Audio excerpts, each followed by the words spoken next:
Welcome to Ditch Outdoor Ministry. Fat! What's up, man? That's a 4-5 right there.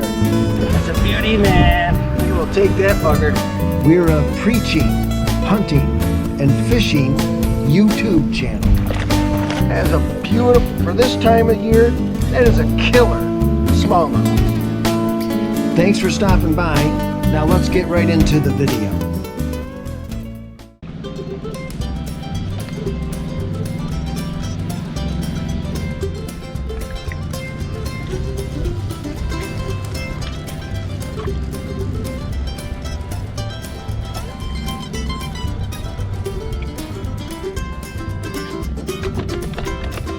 Some glad morning when this life is over, I'll fly away to a home on God's celestial shore. Yes, sir. That's what we're looking for. Fly away. I'll fly away. Oh, glory. I'll fly away. When Got him in the corner of the mouth. hallelujah, Beautiful. by and by. You know, I have to remind myself that we're right in the dog days of summer. You know, I've heard fishermen talk about this, how it's, you know, after a long, hot summer, you know, and things just start, the fish just start locking up. He scared me.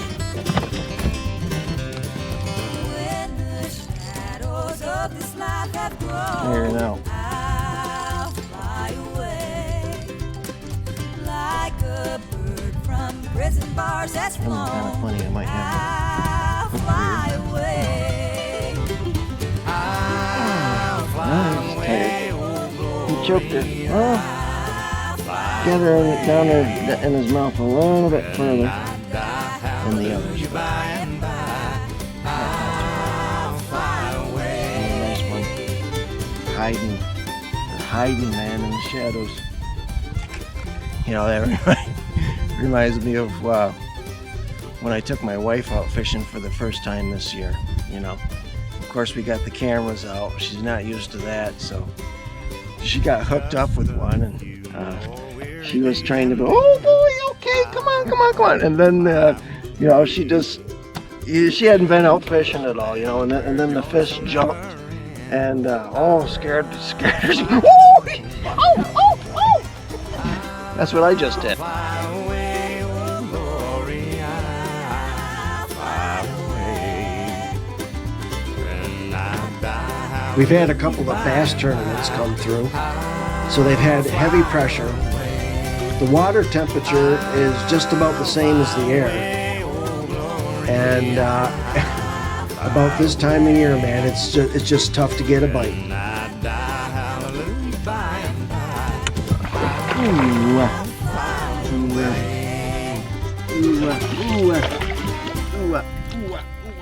Oh, nice. Got him in the corner of the mouth. Good and solid too. I mean, he's right in the meat of all his lips there. Gotta be careful popping these out, because you will bend your hooks up like something fierce. There we go. He's a beauty, man. That is just perfect. He's just perfect. That's like a 2.5-ish. Beautiful smallmouth, man. Oh, feels good. Feels good. Yeah, I lost too already. What I had done was I went out yesterday. I took some people out yesterday. A couple of younger guys there, and had a tough day. Actually didn't catch anything, and we couldn't get him to bite. One of the guys there, he got hooked up a couple of times, and the hook got bent. Now I didn't know it. I mean, we never got a fish in the boat, so I just grabbed the pole and started fishing with it. Well, I ended up losing 2 this morning, and I happened to look at the and they weren't big. Happened to look at the hook, and it was bent out a little bit, so that's why they were coming off. So I changed my hook, And that's the first fish that I've run into, and we got a good hookup, so that's good. You know, this time of year, you gotta work a little harder to get them to bite. When I find a rock, I'll take a quick glance up at the sun and see where it's positioned, because I know that the fish will be sitting in the shadow side of the rock. And I'm going to have to make a very precise cast and put that bait right in front of the fish's face. Otherwise, he ain't going to come and get it. You've been to Jesus for the cleansing power. Are you washed in the blood of the Lamb? Right in the corner, Are you corner top fully again. trusting in His grace this hour? Are Beautiful, you huh? washed in the blood of the Lamb? Beautiful. You know what's funny? I went through here.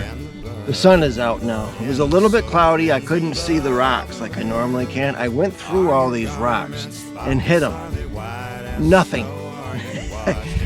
And then when the clouds came out and I couldn't see what was going on, I grabbed the jerk bait and was throwing that around. I was hoping maybe they'd hit it, but really it was just to get them fired up. Sometimes when they, it's not exactly something that they want to chase after or anything, but they get them fired up, like there's something in their area. Then the sun came out and I could see the rocks again. I came right back through. I mean, minutes, man. Minutes later, I went over the same rocks. I've hit 2 rocks and there was a fish on each one.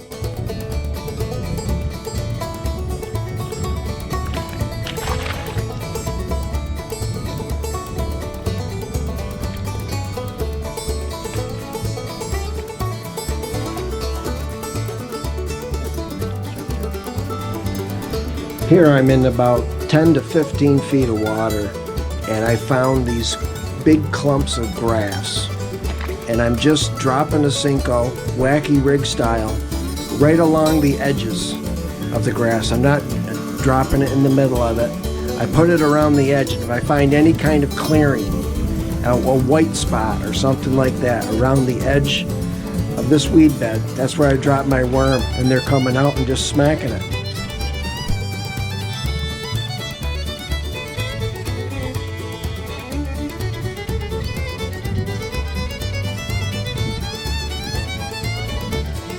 Are you washed in the blood, in the soul cleansing blood of the Lamb?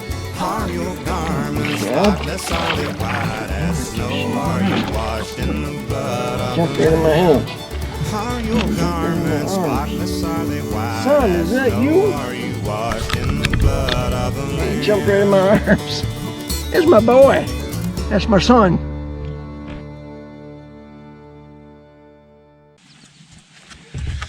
Could I ask you to do something? Could I ask you to share this video and promote this YouTube channel? You know, the media, right? TV, YouTube, Facebook, Twitter, all of that, they don't endorse or promote Christian content. You know, this has been very clear to me since I've gotten involved in this YouTube thing. You know, but we've proven that we the people still run this country through our last election, didn't we? We got a non-politician in the White House. That's pretty awesome. You know, so I think our next battle is against the media. You know, we're heavily influenced by the media. You know, and as people, we're easily influenced. You know, we can see that when our kids go over to someone's house for a couple of days or a week or something. Then they come home and they're acting completely different. You know, and you look at them and you say, what in the world are you doing? So if you think about, we're sitting in front of a TV for hours every day, or we're on our smartphone for half the day, every single day, for years. How do we think that we're getting influenced by that? You know, it wasn't long ago when you could find at least one good, wholesome TV show on TV. Well, you know what? They're all gone. They're not there anymore. I don't understand if God is involved in every single aspect of our life, okay? He cares about everything and He's everywhere. Why He can't be involved in when I'm watching a sports show, why I can't hear somebody say something about God. Why I can't watch a comedy TV show and just, have some Christian morals in there, or why I can't watch a hunting and fishing show and hear about the Bible. I don't get it, and I think we need to make a stand and say, you know what, we're taking back our kids. We wonder, this is the media is responsible for a huge portion of why this country is as crazy as it is right now. We need to do something about it, man. So we need to do the legwork on this YouTube stuff. They're not going to do it. So I'm asking, can you help me? And can you share this video? Then God said, "Let there be light." And there was light. And God saw the light, that it was good. And God divided the light from the darkness. God called the light day, and the darkness he called night. So the evening and the morning were the first day. The light pushes back the darkness.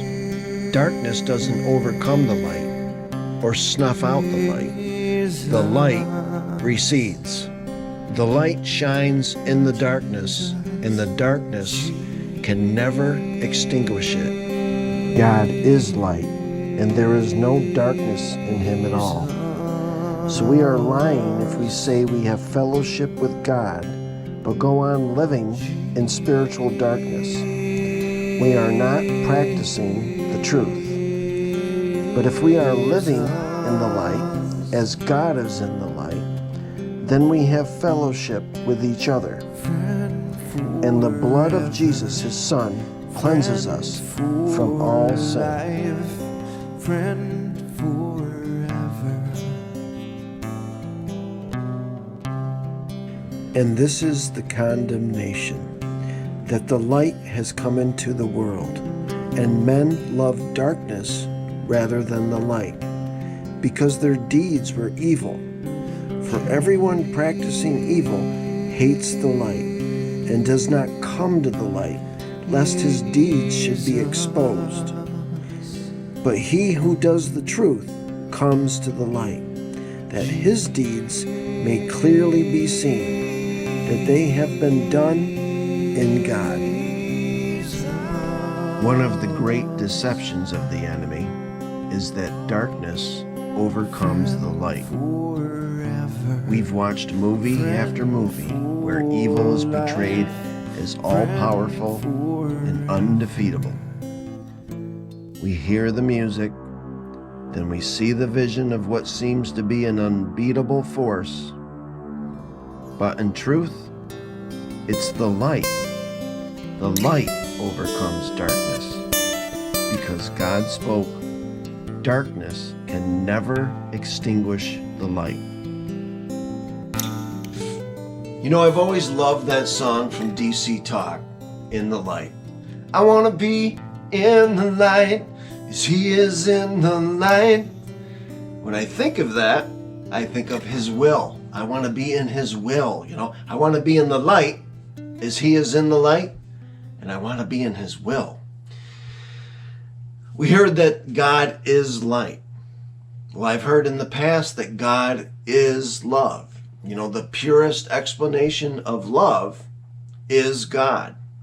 Well, let's remember that he is light and that the darkness can never extinguish the light. So when the enemy's coming at you, remember that. Remember that we walk in the light. Look at Thessalonians. Night is the time when people sleep and drinkers get drunk. But let us who live in the light be clear-headed, protected by the armor of faith and love, and wearing as our helmet the confidence of our salvation. We can walk through this life confident. And when I put on the armor of God that I've learned about in Ephesians, and I'm walking through life, the enemy's shaking in the shoes. And it's not because he's scared of me, man. He's scared of God. He's scared of the light